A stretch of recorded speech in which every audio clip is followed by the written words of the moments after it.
आज मैं अपने गांव भीरी में आई हूँ और भीरी में मैंने एक प्रयोग किया है कीवी के पौधों का प्रयोग। कीवी के पौधे लगभग मैंने 1 साल पहले लगाए थे और जो आज बहुत अच्छे लेवल पर ग्रोथ कर रहा है। आप देख सकते हो ये पौधा है जो लगभग 1 साल का हो चुका है। और जब मैंने इसे लगाया था तो मुझे उम्मीद नहीं थी कि ये पौधा इतने अच्छे स्तर पर ग्रोथ करेगा। पौधा लगाने के बाद कुछ टाइम में सूख गया था और इसमें पत्तियाँ नहीं आई थी, तो मुझे थोड़ा सा निराशा हुई उस टाइम पे कि क्या पता हमारा पौधा यहाँ पे सरवाइव नहीं कर पा रहा है और ग्रोथ नहीं हो रही है इसकी। तो मेरे यहाँ जो खर्चा था, मैंने 5,000 रुपये के पौधे ये सोलन हिमाचल प्रदेश से मंगवाए थे। तो मुझे थोड़ा निराशा हुई थी उस वक्त कि पौधे ग्रोथ नहीं कर रहे हैं और ख़राब हो चुके हैं। लेकिन कहते हैं ना, संयम का फल मीठा होता है। तो कुछ टाइम हमने इसकी केयर की और इसको खूब खाद पानी दिया। उसके बाद हमने देखा कि इस पर धीरे धीरे पत्तियाँ आ गई हैं और ये बहुत अच्छे लेवल पे ग्रोथ कर रहा है। आप देख सकते हो पत्तियाँ भी इसकी एकदम स्वस्थ हैं, कोई रोग नहीं है और बहुत अच्छे लेवल पे ये ग्रोथ कर रहा है। यहाँ पर लगभग हमने कीवी के लगभग हमने 14 प्लांट्स लगाए हैं। तो जब हमने 14 प्लांट्स लगाए तो एक ट्रायल के तौर पे मैंने लगाया। कीवी के बारे में मैं आपको खासियत बता दूँ इसका जो फल होता है, इसको ना बंदर खाता है ना सूअर खाता है। इसके पौधे को भी बंदर सूअर नुकसान नहीं पहुंचाता है। इसके जो फल होता है, ये इसमें बहुत छोटे छोटे कांटे होते हैं जिसकी वजह से इसको जंगली जानवर नहीं छूते हैं। और आपको कीवी का जो बाज़ार मूल्य है वो तो आपको पता ही है, लगभग 40-50 रुपये का एक मिलता है। शहरों में और भी कीमती है, 100 रुपये का भी फल मिलता है कहीं कहीं पर। तो अगर हम देखें कि एक फल जब ये मेच्योर हो जाता है, लगभग 2.5-3 साल में ये फ्रूटिंग करना स्टार्ट कर लेगा, फल देना शुरू कर लेगा। तो उसके बाद जब एक पौधा मेच्योर हो जाएगा, अपनी पूरी मेच्योरिटी लेवल पर चले जाएगा, तो ये कम से कम आपका एक पौधा, कम से कम मैं बोल रही हूँ कि 1 क्विंटल का उत्पादन आपको दे देगा। जब 1 क्विंटल का आप उत्पादन दे देगा तो आप लगा सकते हो कि एक फल की कीमत अगर आप थोक में भी आपको 15 या 20 रुपये भी मिले तो आप कितने अच्छे स्तर पर एक पौधे से आप कमा सकते हो। दूसरा, इसमें एक चीज़ है कि मेल और फीमेल प्लांट्स का होता है कि हर 6-7 फीमेल प्लांट के बाद एक मेल प्लांट लगाना ज़रूरी होता है। तो आप आगे देखिए, ये भी हमारे पौधे हैं। इसके लिए मैंने स्ट्रक्चर बनाने की कोशिश की और जैसा कि मैंने आपको कहा कि हर 6 फीमेल पौधे के बाद एक मेल पौधा लगाना ज़रूरी होता है। तो ये मेल पौधा है। मेल पौधे की जो ग्रोथ होती है वो फीमेल पौधे से थोड़ा अलग होती है। तो जो इसके साथ काम करते हैं और इनको देख रेख कर रहे हैं और इनकी खेती में जिसको थोड़ा भी अनुभव होता है, तो वो मेल और फीमेल पौधे का जो अंतर होता है उसको पहचान लेते हैं। आइए देखिए, अभी आगे भी आपको दिखाती हूँ। अभी हमने ये जो स्ट्रक्चर इसके लिए तैयार किया है, ये अभी प्रॉपर स्ट्रक्चर नहीं है, बस थोड़ा अभी काम चलाओ स्ट्रक्चर है। और अब ये अच्छे लेवल पर ग्रोथ करने लग गए हैं, तो हम इसको अभी और अच्छे तरीके से हम इसको स्ट्रक्चर बनाएंगे। अभी इसमें लोहे के एंगल लगेंगे, उसके ऊपर तार लगेंगे, उससे इन जो बेल है उसको सपोर्ट मिलेगा। लोहे का स्ट्रक्चर इसलिए क्योंकि ये इसके जो तना होता है, जब वो फुल ग्रोथ कर लेता है तो बहुत मोटा हो जाता है। इतना मोटा इसका तना लगभग हो जाता है और पौधा इसका बहुत भारी होता है। तो नॉर्मल जो हमारा बैम्बू है या कोई लकड़ी है, जो हमारे पौधा पेड़ काट के हम जैसे लगाते हैं, झटके जिसको हम बोलते हैं अपने पहाड़ी भाषा में, तो वो इसको इतना सपोर्ट नहीं कर पाएगा। इसलिए लोहे का स्ट्रक्चर हमको लगाना ज़रूरी है। तो जब मैं लोहे का स्ट्रक्चर इसमें लगा दूँगी, लोहे के एंगल लगा दूँगी, प्रॉपर तार वगैरह कर लूँगी, फिर से मैं आपको एक वीडियो में और लाऊँगी। तो ये आप देख सकते हो, ये पौधा, ये फीमेल प्लांट है, ये कितने अच्छे लेवल पे अभी ग्रोथ कर रहा है और कितना स्वस्थ इसकी पत्तियां हैं। आप देख सकते हो, एक भी दाग नहीं है, एक भी छेद नहीं है, किसी प्रकार का रोग नहीं है। और हमारे पहाड़ों में ये जो कीवी है बहुत अच्छे लेवल पे ग्रोथ कर सकता है और बहुत अच्छा रोज़गार का एक साधन बन सकता है। 14 प्लांट से मैंने स्टार्ट किया तो बहुत ज़्यादा दिक्कत नहीं हुई मुझे, बहुत ज़्यादा मेहनत नहीं करनी पड़ी, थोड़ी बहुत केयर करनी पड़ी प्लांट्स की। और इसके बाद मेरा आगे उद्देश्य है कि मैं इसको और अच्छे लेवल पे बढ़ाऊँ। ये भी हमारे पौधे हैं। अभी यहाँ पे हमने कुछ स्ट्रक्चर नहीं लगाए, तो ये हमने पेड़ की एक शाखा काट के यहाँ पर लगाया है। इससे इसको अच्छा सपोर्ट मिला है, तो इस पौधे ने अच्छी ग्रोथ की है। ये आप देख पा रहे। इसके साथ यहाँ आगे और भी प्लांट्स हैं। देखिए आप कितनी अच्छी तरीके से इन्होंने ग्रोथ की है। पौधे देखिए, अभी इन पे हमने बहुत ज़्यादा मेहनत भी नहीं की है और बहुत अच्छे लेवल पे इसने अच्छा जो स्वस्थ पौधा हो जिसे हम कह सकते हैं, वो पौधा हमारा तैयार हो चुका है।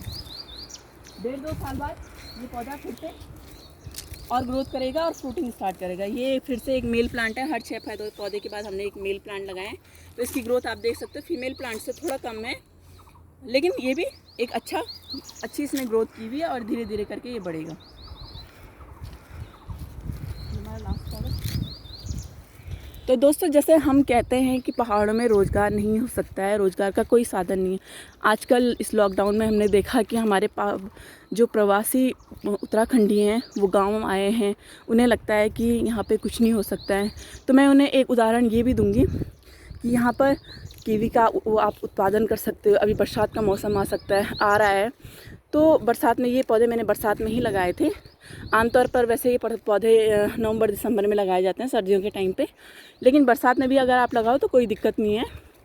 ये मेरे सारे बरसात के लगाए हुए पौधे हैं और बहुत अच्छे से लेवल पे ग्रोथ कर रहे हैं। तो आप यहाँ पे देख सकते हो, ये मेरा गांव भीरी है, ये हमारा घर है। यहाँ पे हमारी पूरी बड़ी फैमिली रहती है, मेरी दादी दादाजी, मम्मी पापा, ताई ताऊ जी, और हमारा बहुत बड़ा परिवार है। और यहाँ पे सिर्फ हमारा ही परिवार है।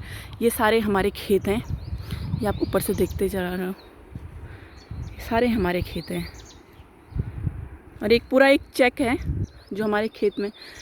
और आप देख सकते हो यहाँ पे 2 पॉली हाउस भी, एक 50 वर्ग मीटर का, एक 100 वर्ग मीटर का। उसके पीछे आप अगर थोड़ा नज़र दौड़ा पा रहे हो तो वहाँ पे एक मशरूम यूनिट है। ये ब्लू कलर का आपको दिख रहा होगा, उसके अंदर टिन शेड है। तो उस टिन शेड में हमने मशरूम उगाई हुई है। तो सिर्फ एक ही चीज़ पर हम एक ही चीज़ पर ना टिकें कि हम सिर्फ कीवी से ही हम अपनी आमदनी कमा लेंगे, या सिर्फ सब्जी उगा करके ही हम अपनी आमदनी कमा लेंगे, या मशरूम उगा कर ही हम अपनी आमदनी बना लेंगे पूरे साल भर की। ऐसा नहीं है। अगर आप पहाड़ों में काम कर रहे हो, और हमारे पहाड़ों में खेत इतने बड़े नहीं होते कि आप इतना ज़्यादा लेवल पे उत्पादन कर पाओ। बहुत सारी दिक्कतें होती हैं, कहीं पे पानी नहीं है, कहीं पे कुछ दिक्कत है। तो इसलिए हम बहुत सारी चीज़ों को अगर और भी मल्टीपल चीज़ों को एक साथ लेकर के चलें तो हम कर सकते हैं। एक अकेला बंदा तो नहीं कर सकता, लेकिन जैसे आप अपने पूरे परिवार को लेकर के कर सकते हो, जिससे आपकी आमदनी भी हो और आपको घर का जैविक भी खाने को मिले। मशरूम हम यहाँ पे उगाते हैं। मशरूम से लगभग हमारी जो आमदनी है साल भर की, वो 1-1.5 लाख रुपए हमारी हो जाती है।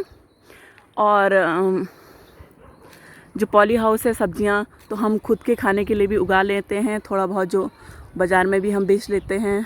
उसके साथ साथ आप देख पा रहे हो कि हर खेत में किनारे किनारे हमने फलों के पौधे लगाए हैं। ये नीचे वाले खेत में भी आप देख रहे हो कि नीचे आम है, ये आम है। और ये दिख रहे हो आप किनारे किनारे जो आम लगा हुआ है। इधर की साइड देख रहे हो आप आड़ू लगा हुआ है। और ऊपर भी आप देख रहे हो हर खेत में किनारे किनारे से आम, माल्टा और लीची, अमरूद, आड़ू, अनेक प्रकार के हमने जो पौधे हैं वो यहाँ पे लगाए हुए हैं।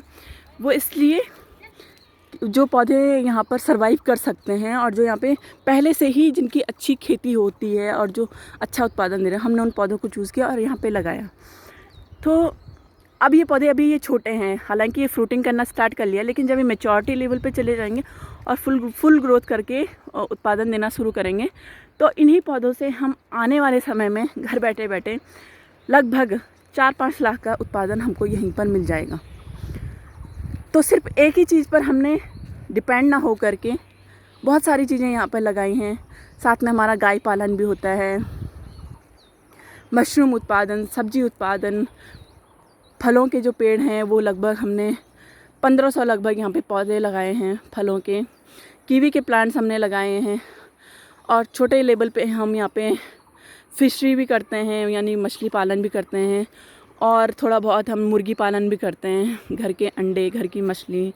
तो ये हमारे शहरों के 2 कमरे में रह करके ये सब चीज़ें नहीं हो सकती, लेकिन पहाड़ों में जैसा कि मैं देखती हूँ कि बहुत सारे लोगों ने अपने खेत छोड़े हुए हैं और वो ऐसी